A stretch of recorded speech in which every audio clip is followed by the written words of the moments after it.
조선시대에는 한 사람의 죄로 가족 전체가 멸망하는 법이 있었습니다. 할아버지부터 손자까지 3대를 모두 처벌하는 연좌제. 1728년 이인좌의 난이 일어났습니다. 반란은 불과 9일 만에 진압되었습니다. 하지만 그 뒤에 벌어진 일은 상상을 초월했습니다. 642명. 한 사람의 영모로 642명이 처벌받았습니다. 이 중에는 2살짜리 아기도 있었고 12살 소녀도 있었고 70세 노인도 있었습니다. 이들은 반란에 대해 아무것도 몰랐습니다. 단지 역적의 친척이라는 이유만으로 노비가 되거나 처형당하거나 먼 섬으로 유배되었습니다. 왜 조선은 이렇게 잔혹한 법을 만들었을까요? 무고한 아이들까지 왜 처벌해야 했을까요? 오늘은 조선시대 연좌제의 충격적인 진실을 파헤쳐 보겠습니다. 이 이야기가 궁금하시다면 끝까지 함께 해주세요. 구독과 좋아요를 눌러주시면 더 좋은 역사 이야기로 찾아뵙겠습니다. 1728년 영조 4년 3월 27일 한양 군기시 앞 처형장에 섬뜩한 광경이 펼쳐졌습니다. 쇠사슬에 묶인 채 끌려 나온 한 사내. 그의 이름은 이인좌 34세였습니다. 조선 세종대왕의 넷째 아들 이명대군의 구대손. 남인의 명문가에서 태어나 유복하게 자랐던 그는 이제 조선 역사상 가장 잔혹한 형벌을 받게 됩니다. 거열형. 사지를 5마리의 소에 묶어 찢어 죽이는 형벌입니다. 오체분시라고도 불리는 이 형벌은 영모죄를 지은 자에게만 내려지는 극형이었습니다. 이인좌, 너는 영모를 꾀하여 나라를 어지럽혔다. 죄를 고하라. 이인좌는 고개를 들어 영조를 바라보았습니다. 그의 눈에는 두려움이 아닌 분노가 가득했습니다. 나는 영모가 아니라 의거를 한 것입니다. 경종대왕께서 억울하게 승하하셨으니 입을 다물라. 형 집행이 시작되었습니다. 그의 비명이 군기시 앞을 가득 채웠습니다. 구경하던 백성들은 고개를 돌렸고 어떤 이는 눈물을 흘렸습니다. 하지만 진짜 비극은 지금부터였습니다. 4월 9일 이인좌의 부인 윤자정이 교수형에 처해졌습니다.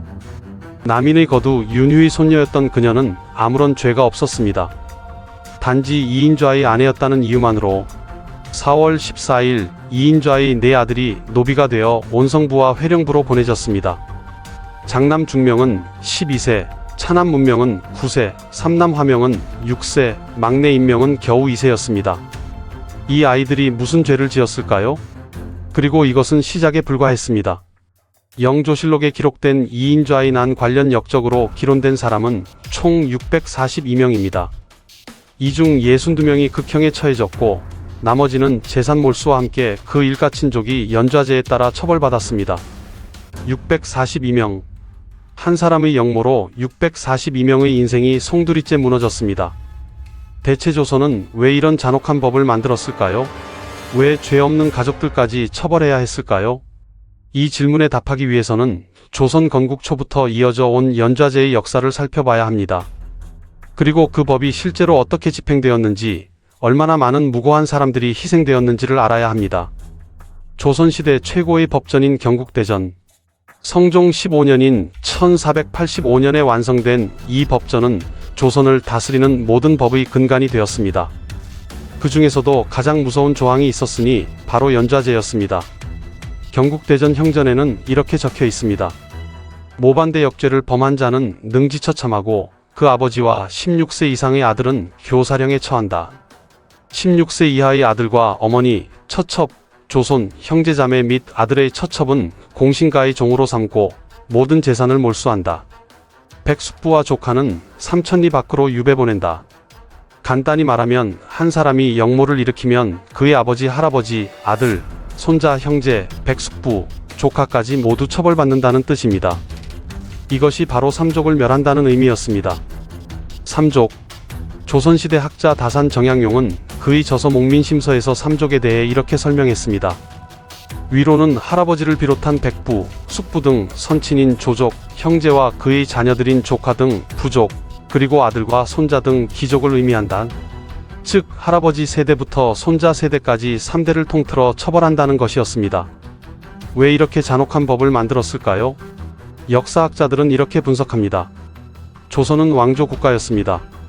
왕의 권력이 곧 국가의 안정이었고 영모는 국가 전체를 뒤흔드는 가장 큰 범죄였습니다. 만약 역모를 일으킨 사람만 처벌한다면 어떻게 될까요? 그의 아들이나 손자가 복수를 꿈꿀 수 있습니다. 형제가 다시 역모를 일으킬 수 있습니다. 연좌제는 이런 복수의 씨앗을 원천적으로 제거하기 위한 제도였습니다. 내가 역모를 꿈꾸면 내 가족 모두가 멸망한다. 이 공포가 바로 왕권을 지키는 가장 확실한 방법이었던 것입니다. 하지만 이 법은 너무나 잔혹했습니다. 조선 초기부터 수많은 신하들이 연좌제의 폐해를 지적했습니다. 죄는 본인에게 있는데 왜 가족까지 처벌합니까? 어린아이가 무슨 죄가 있습니까? 하지만 왕들은 이렇게 답했습니다. 법이 그러하다. 조종지법을 어찌 함부로 바꿀 수 있겠는가? 조종지법, 조상들이 만든 법이라는 뜻입니다. 한번 만들어진 법은 쉽게 바뀌지 않았습니다. 특히 왕권과 직결된 법은 더욱 그러했습니다. 연좌제는 조선뿐만 아니라 중국에서도 시행되었습니다. 중국은 조선보다 더 가혹했습니다. 부족을 멸한다고 했습니다. 고조의 4대손 되는 형제, 종형제, 제종형제, 삼종형제까지 포함하여 8촌 이내를 모두 처벌했습니다. 그 희생자가 수백 명에 이르렀습니다. 조선의 연좌제는 중국의 대명률을 참고하여 만들어졌습니다. 중국 당나라 시기의 형법전을 바탕으로 고려를 거쳐 조선에 전해진 것입니다. 하지만 법전에 적힌 것과 실제로 집행되는 것은 달랐습니다. 때로는 왕의 자비로 처벌이 감면되기도 했습니다. 어린아이는 살려주거나 시간이 지나면 노비가 된 사람들을 면천시켜주기도 했습니다. 하지만 역모제만큼은 예외가 없었습니다. 조선 역사를 보면 역모 사건이 일어날 때마다 수백 명이 희생되었습니다. 1453년 계유정난 때는 약 200명이 연좌되었습니다. 1504년 갑자사화 때는 약 150명이 처벌받았습니다. 1728년 이인좌의 난 때는 642명이 기록되었습니다. 1755년 나죽에서 사건 때는 약 100명이 희생되었습니다. 숫자로만 보면 실감이 나지 않을 수 있습니다. 하지만 이 숫자 하나하나가 모두 사람입니다. 가족이 있고 꿈이 있고 삶이 있던 사람들입니다. 그들 중 대부분은 역모와 아무 상관이 없었습니다. 단지 피를 나눈 가족이라는 이유만으로, 같은 성씨를 가졌다는 이유만으로 죽음을 맞이했습니다. 1728년 이인좌의 난은 조선 역사상 가장 큰 규모의 반란이었습니다. 그리고 가장 많은 사람들이 연좌제로 희생된 사건이기도 했습니다. 이제 그 이야기를 자세히 들여다보겠습니다. 1728년 3월 15일 새벽, 충청도 청주성에 묘한 행렬이 들어섰습니다. 상여였습니다. 흰 옷을 입은 사람들이 곡을 하며 상여를 메고 성문으로 들어왔습니다. 성문을 지키던 군사들은 이상하게 여기지 않았습니다. 장례 행렬은 흔한 일이었으니까요. 하지만 상여가 성 안으로 들어서자마자 상황이 급변했습니다. 상여가 열렸습니다. 그 안에는 시신이 아니라 칼과 창, 총이 가득 들어 있었습니다. 역모다, 역모다. 순식간에 혼란이 일어났습니다. 반란군은 미리 계획된 대로 움직였습니다. 병마절도사 이봉상과 토포사 남현년을 살해하고 청주성을 장악했습니다. 반란의 주모자는 이인좌였습니다. 이인좌는 스스로를 삼남대원수라 칭하며 각지에 경문을 돌렸습니다. 경종대왕께서는 흉악한 무리에 의해 억울하게 돌아가셨다. 연인군 영조은 숙종의 왕자가 아니다. 왕대비의 밀조를 받아 경종의 원수를 갚고 밀풍군 탄을 왕으로 세워 왕통을 바르게 하고자 한다. 충격적인 주장이었습니다. 지금의 왕 영조를 부정하고 다른 왕족을 옹립하겠다는 것이었으니까요. 이인좌는 왜 이런 무모한 반란을 일으켰을까요? 그의 집안을 보면 이유를 알 수 있습니다. 이인좌의 할아버지 이운징은 숙종 때 승지, 강원도관찰사, 전라도관찰사를 지낸 고위 관료였습니다. 남인의 거두 허적의 추천으로 관직에 올랐고 남인의 또 다른 영수 윤휴의 손녀를 며느리로 맞았습니다. 남인의 명문가였던 것입니다. 하지만 숙종대의 환국 정치로 남인은 몰락했습니다. 1680년 경신환국으로 남인은 정권을 빼앗겼습니다. 이운징도 유배를 당했습니다. 1689년 기사환국으로 잠깐 다시 권력을 잡았으나 1694년 갑술환국으로 다시 쫓겨났습니다. 이운징은 다시 유배되었고 1710년에야 풀려났습니다. 하지만 1717년 그가 죽었을 때 왕은 그를 흉당이라 부르며 대신으로서의 예우를 거부했습니다. 이인좌는 이런 가문의 몰락을 지켜보며 자랐습니다. 할아버지의 억울함을, 가문의 치욕을 눈으로 보며 컸습니다. 영조가 즉위하면서 노론이 다시 집권했습니다. 소론과 남이는 완전히 정권에서 배제되었습니다. 이인좌는 왕족의 후손이었지만 관직에 나갈 길이 막혀 있었습니다. 절망과 분노가 쌓였습니다. 그리고 마침내 1728년 그는 거사를 결심했습니다. 이인좌는 혼자가 아니었습니다. 그와 함께 반란을 계획한 사람들이 있었습니다. 전라도의 박필현, 태인현감이었던 그는 전라도에서 군사를 일으키기로 했습니다. 경상도의 정일양, 그는 영남에서 봉기하기로 했습니다. 평안도의 이사성, 평안도 병마절 또사였던 그는 평안도 군사를 이끌고 남하하기로 했습니다. 중앙에서는 포도대장 남태징이 내응하기로 했습니다. 전국적인 반란이었습니다. 삼남 충청도, 전라도, 경상도가 평안도, 그리고 한양까지. 만약 이 계획대로 되었다면 조선 왕조는 정말로 위태로웠을 것입니다. 하지만 계획은 틀어졌습니다. 1727년 영조는 정미환국을 단행했습니다. 소론 온건파를 다시 등용한 것입니다. 이로 인해 반란에 동조할 세력이 줄어들었습니다. 1728년 3월 22일 결정적인 일이 벌어졌습니다. 전 영의정 최규서가 영조에게 반란 계획을 고변한 것입니다. 이인좌는 급히 거사 일을 앞당겼습니다. 원래는 4월에 일으킬 예정이었지만 들키기 전에 먼저 움직인 것입니다. 그래서 3월 15일 새벽 청주성을 기습한 것입니다. 청주성을 장악한 이인좌는 군사를 이끌고 북상했습니다. 목표는 한양이었습니다. 목천, 청안, 진천을 거쳐 안성, 축산으로 향했습니다. 한편 조정에서는 즉시 토벌군을 파견했습니다. 병조판서 오명왕을 도순무사로 삼았습니다. 종사관으로는 박문수가 따라갔습니다. 흥미로운 점은 오명왕과 박문수 모두 소론 출신이라는 것입니다. 반란의 주모자들이 소론과 남인이었기에 소론 온건파는 반란과 무관하다는 것을 증명해야 했습니다. 그들은 목숨을 걸고 반란을 진압하러 나섰습니다. 3월 24일 안성과 축산에서 결정적인 전투가 벌어졌습니다. 1728년 3월 24일 새벽 안성과 축산 사이의 청룡산, 이곳에서 조선의 운명을 가를 전투가 시작되었습니다. 이인좌의 군사는 약 수천 명, 정예병은 아니었지만 청주성을 함락하고 여러 고을을 거치며 모아진 병력이었습니다. 그들 중 상당수는 관군 출신이거나 돈을 받고 고용된 사람들 혹은 화적대였습니다. 오명왕이 이끄는 관군은 약 3천여 명. 숫자는 비슷했지만 훈련도와 사기는 달랐습니다. 전투는 새벽에 시작되었습니다. 반란군은 처음에는 기세가 좋았습니다. 그들은 청룡산 기슭에 진을 치고 관군을 기다렸습니다. 어둠 속에서 관군이 다가오자 일제히 화살과 총을 쏘았습니다. 하지만 관군도 만만치 않았습니다. 오명왕은 신기전을 발사하도록 명령했습니다. 신기전, 조선시대 로켓 무기입니다. 화약의 힘으로 날아가며 폭발하는 이 무기는 적에게 큰 공포를 주었습니다. 하늘을 가르는 불빛과 폭발음에 반란군은 동요하기 시작했습니다. 저것이 경영의 군사다. 반란군은 자신들이 상대하는 것이 지방 관군이 아니라 한양의 정예군이라는 것을 깨달았습니다. 사기가 꺾였습니다. 원래 강제로 동원되었거나 돈을 받고 따라온 사람들이 대부분이었기에 전세가 불리해지자 도망치기 시작했습니다. 이인좌는 필사적으로 싸웠습니다. 하지만 병력은 순식간에 무너졌습니다. 물러나라. 산으로. 이인좌는 남은 군사들을 이끌고 청룡산 깊숙이 들어갔습니다. 하지만 오명왕은 추격을 멈추지 않았습니다. 관군은 산으로 올라가 반란군을 몰아붙였습니다. 도망치던 이인좌는 갑옷과 투구를 벗어 던졌습니다. 산속의 한 절에 숨어들었습니다. 그리고 3월 24일 오후 농민 신길만과 마을 사람들 24명 그리고 절의 승려들이 이인좌를 발견했습니다. 내가 역적 이인좌냐? 이인좌는 더 이상 도망칠 수 없다는 것을 알았습니다. 그는 체포되었습니다. 신길만은 이인좌를 관군에 넘겼습니다. 이 공로로 그는 나중에 동지중추부사에 임명되고 영조로부터 은, 일천냥과 활까지 하사받았습니다.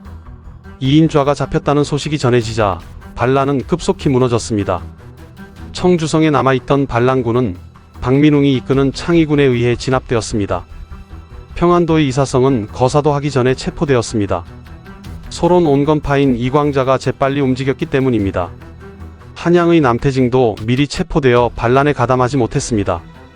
전라도의 박필현은 전주성으로 갔으나 내응하기로 했던 전주감사 정사효가 배신하여 성문을 열어주지 않았습니다.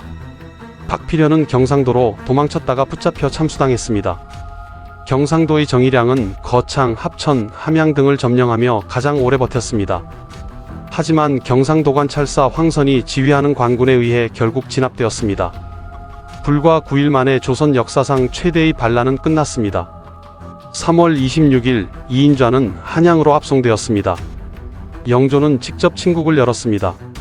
왕이 직접 죄인을 신문하는 것입니다. 이인좌, 내가 영모를 꾀한 이유가 무엇이냐? 경종 대왕께서 억울하게 돌아가셨습니다. 저는 대왕의 원수를 갚고자 했을 뿐입니다. 감히 내가 형을 해쳤다는 것이냐? 공모자들을 모두 대라. 이인좌는 고문 끝에 모든 것을 자백했습니다. 박필현, 정일양, 이사성, 남태징 등 주요 공모자들의 이름을 댔습니다. 그리고 각 지역에서 가담한 사람들의 명단도 밝혔습니다. 명단은 점점 길어졌습니다. 영조는 분노했습니다. 자신의 정통성을 부정하고 왕위를 빼앗으려 했다는 것이 무엇보다 용서할 수 없었습니다. 영모에 가담한 자들을 모조리 잡아들여라. 연좌제를 엄격히 적용하라. 명령이 떨어졌습니다. 3월 27일 이인좌는 군기시 앞에서 거열형에 처해졌습니다. 하지만 이것은 시작에 불과했습니다. 영조실록 4년 3월부터 5월까지의 기록을 보면 매일같이 처형과 유배, 노비화의 기사가 이어집니다. 4월 9일 이인좌의 부인 윤자정, 교수형. 4월 14일 이인좌의 네 아들 노비로 강등되어 온성부와 회령부로 보내짐. 4월 16일 이인좌의 사촌동생 조세추 체포되어 한양으로 압송. 그리고 명단은 계속 이어졌습니다. 박필현의 가족, 정일양의 가족, 이사성의 가족, 남태징의 가족, 주모자들뿐만 아니라 가담자들의 가족도 모두 연좌되었습니다. 안성에서 가담한 이호의 가족, 과천에서 가담한 이일좌의 가족, 거창에서 가담한 사람들의 가족, 충주에서 가담한 민원보의 가족, 영조실록에 무신난의 역적으로 기론된 사람은 총 642명입니다. 642명. 이 중 62명이 극형에 처해졌습니다. 능기처참, 참수, 교수형. 나머지는 어떻게 되었을까요? 16세 이상의 아들들은 대부분 교수형에 처해졌습니다. 16세 이하의 아들, 어머니, 딸, 첩, 할아버지, 손자, 형제, 자매, 며느리는 공신가의 노비로 보내졌습니다. 모든 재산은 몰수되었습니다. 백숙부와 조카들은 먼 곳으로 유배되었습니다. 실제 사례를 보겠습니다. 1728년 6월 23일 민당효라는 사람이 5살짜리 아들 호손과 함께 고군산도로 유배되었습니다. 그는 우의정을 지낸 미남의 증손이었습니다. 반란 주모자 중 한 명이었던 민관효의 친척이라는 이유로 연좌된 것입니다. 1729년에는 그의 맏아들 상손 10세도 고군산도로 보내졌습니다. 한 가족이 섬으로 유배되어 평생을 그곳에서 보내야 했습니다. 1729년 7월 22일 이필이라는 사람이 고군산도로 유배되었습니다. 그는 경상도에서 반란에 가담한 이태발의 아버지였습니다. 아들이 영모에 가담했다는 이유로 70세에 가까운 노인이 먼 섬으로 유배된 것입니다. 1746년 이인좌의 난이 일어난 지 18년이 지난 후에도 연좌는 계속되었습니다. 반란 주모자 이유익의 동생 이유필이 체포되어 처형되었습니다. 그의 전처 소생인 12살 딸 미순이는 고군산도로 보내져 노비가 되었습니다. 12살 소녀가 무슨 죄가 있었을까요? 더 비극적인 이야기도 있습니다. 전주감사였던 정사요. 그는 처음에 반란에 가담하기로 약속했다가 이인좌가 잡혔다는 소식을 듣고 배신했습니다. 박필현이 전주성으로 왔을 때 성문을 열어주지 않았습니다. 영조는 처음에 그를 칭찬했습니다. 반란을 막았다고. 하지만 1729년 정사효는 다시 반란을 계획하다가 발각되었습니다. 이번에는 남은 반란 세력인 박세만, 주노미와 함께 모의를 꾸몄던 것입니다. 정사효가 처형될 때 그는 자신의 처가 사람들까지 모두 끌어들였습니다. 목이 잘린 사람만 수십 명에 달했습니다. 연좌제는 이렇게 끝없이 확대되었습니다. 그리고 이것은 일회성으로 끝나지 않았습니다. 영조 24년 1748년 무신난의 자녀 세력이 또 다시 반란을 계획하다 발각되었습니다. 모두 처형되었습니다. 영조 31년 1755년 나죽에서 사건이 일어났습니다. 무신난 가담자였던 윤취상의 아들 윤지가 유배지인 나주에서 벽서를 돌렸습니다. 이 사건으로 소론과 남인 수십 명이 또 처형되었습니다. 이인좌의 난은 1728년에 끝났지만 그 여파는 30년 가까이 계속되었습니다. 642명. 이것은 공식 기록에 남은 숫자일 뿐입니다. 실제로는 훨씬 더 많은 사람들이 영향을 받았을 것입니다. 노비가 된 사람들의 자손은 어떻게 되었을까요? 유배지에서 태어난 아이들은 어떤 삶을 살았을까요? 역사는 이들의 이름을 기록하지 않았습니다. 이제 우리는 처음의 질문으로 돌아가야 합니다. 왜 조선은 3대를 멸했을까요? 첫 번째 이유는 복수의 방지였습니다.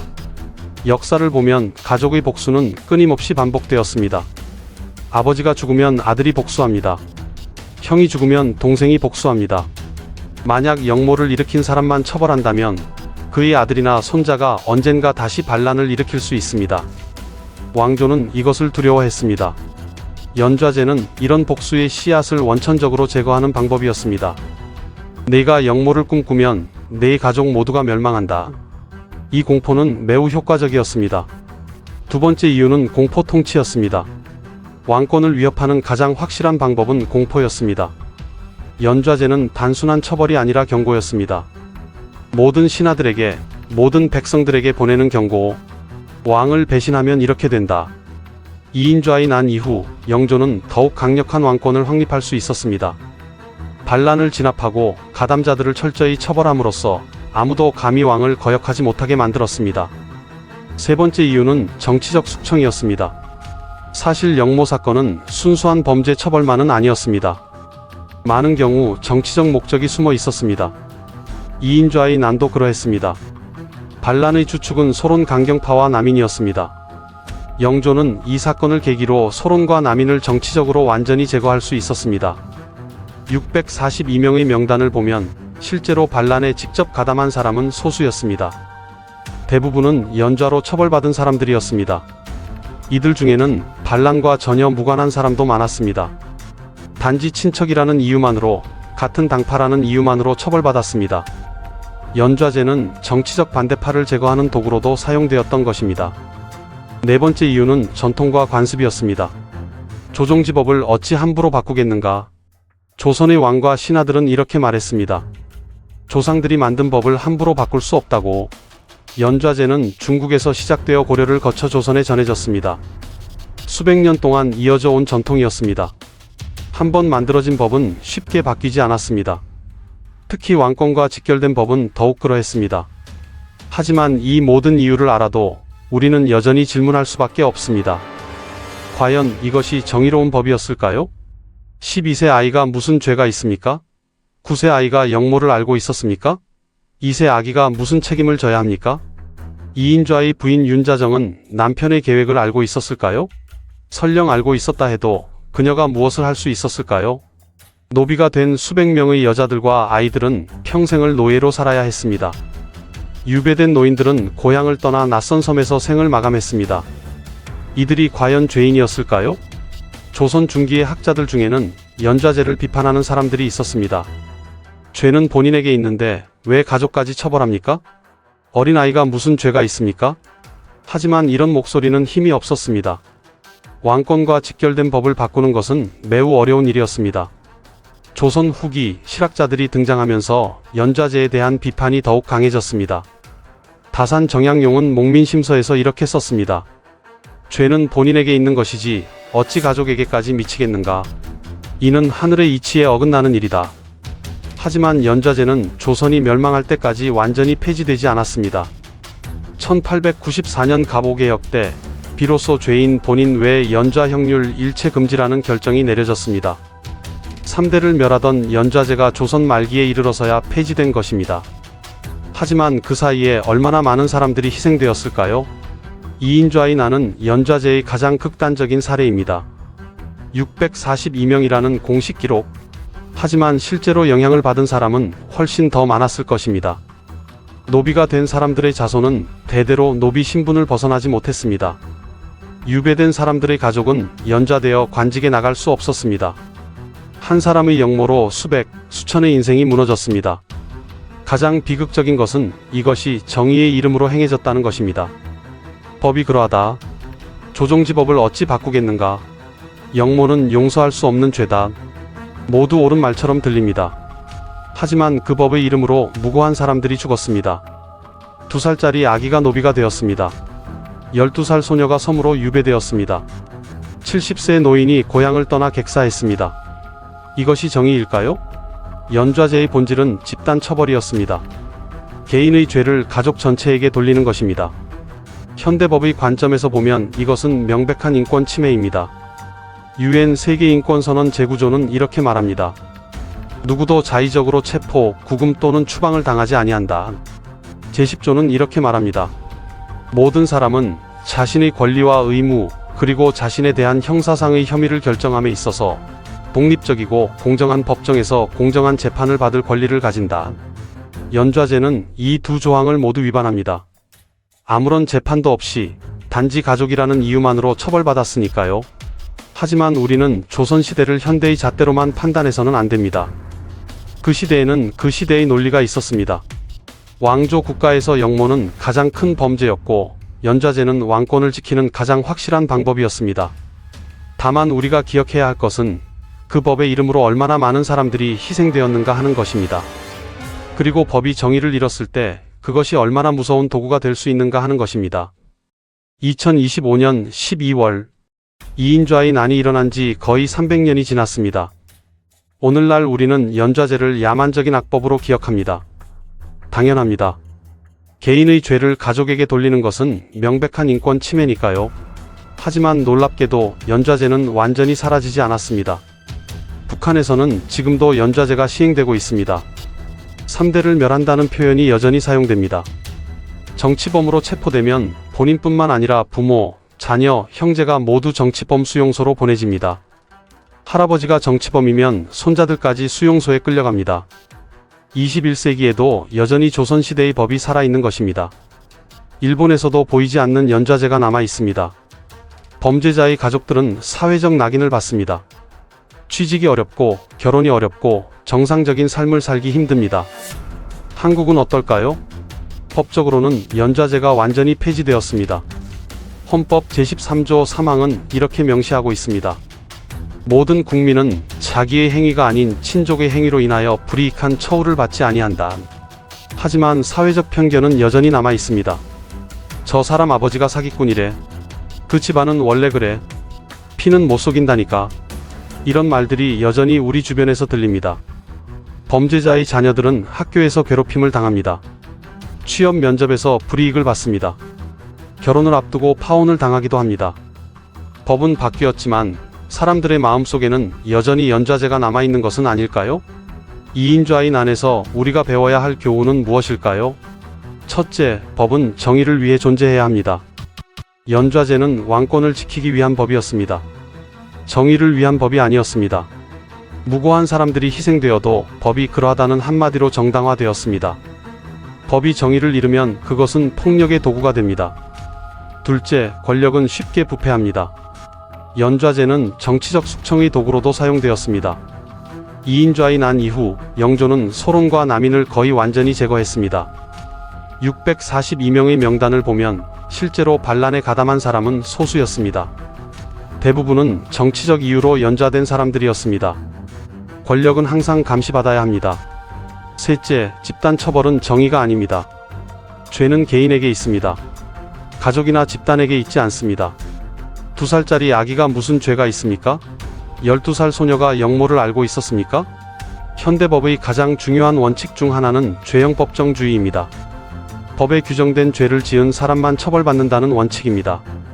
그리고 또 하나는 개인 책임의 원칙입니다. 자신이 저지른 행위에 대해서만 책임을 진다는 원칙입니다. 연좌제는 이 두 원칙을 모두 위반합니다. 마지막으로 우리는 역사를 기억해야 합니다. 2인좌인 안에서 희생된 642명, 그리고 그 뒤에 숨겨진 수천, 수만 명의 사람들, 이들의 이름은 대부분 역사에 기록되지 않았습니다. 하지만 그들도 모두 소중한 사람들이었습니다. 가족이 있었고, 꿈이 있었고, 삶이 있었습니다. 그들의 희생 위에 오늘날의 인권 개념이 세워졌습니다. 더 이상 누구도 가족의 죄로 처벌받지 않는 세상. 더 이상 어린아이가 부모의 죄로 노비가 되지 않는 세상. 우리가 누리는 이 자유는 당연한 것이 아닙니다. 지금까지 조선시대 연좌제의 잔혹한 진실, 한 사람의 죄로 642명이 처벌받은 이야기를 들려드렸습니다. 이 이야기가 여러분께 작은 깨달음이 되기를 바랍니다. 만약 여러분이 그 시대에 태어났다면, 만약 여러분의 먼 친척이 역모를 일으켰다면 여러분은 무사할 수 있었을까요? 생각해 볼 문제입니다. 구독과 좋아요를 눌러주시면 더 좋은 역사 이야기로 찾아뵙겠습니다. 다음에도 역사 속 숨겨진 이야기로 찾아뵙겠습니다. 감사합니다.